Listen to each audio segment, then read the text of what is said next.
Back in Rochester now, city councilors are meeting in just under an hour, and there's a big request at hand tonight, removing several properties from the downtown commercial historic district. ABC 6 News reporter Chandler Jackson joins us now live from downtown. Chandler, break down this proposal.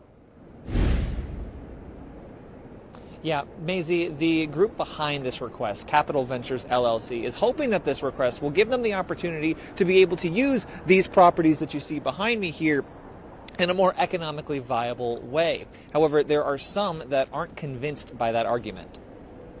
The Eagle Grocery and Variety Store in downtown Rochester is part of one of 3 buildings at the center of this request to change the shape of the downtown commercial historic district. Manager Steve Williams says the business has been part of the community for a long time. It was in one family for 3 generations until my dad bought it 50 years ago, and it's been in our family since 1975. That's why he's worried about the impact a major change could have on the store and what will be lost in the transition. So it's one of the few buildings from the era when Rochester started. It's still in good shape, and I just believe it's still a viable part of the downtown. Capital Ventures, the group behind the request, says these are things they're keeping in mind as they go through the process.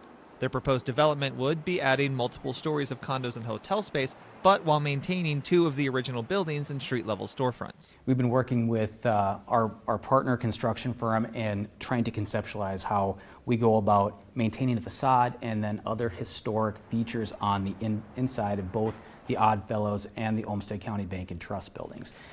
We find it's very important to maintain those buildings because they are important to Rochester.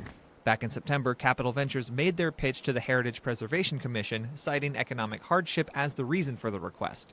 The commission, however, wasn't convinced, saying the documentation provided wasn't adequate to support that claim. But as far as the HPC is concerned, this commercial historic district that we have downtown is very precious, and we hold closely to the standards of the Secretary of the Interior as well as the standards that the City of Rochester has adopted in the Unified Development Code. And Capital Ventures hopes that with their presentation tonight, the City Council will see how this proposal is going to satisfy both the desire to keep downtown historic while also meeting the needs of the city and the DMC here in downtown. The City Council is expected to make that decision tonight following a public hearing. Live in Rochester, Chandler Jackson, ABC 6 News.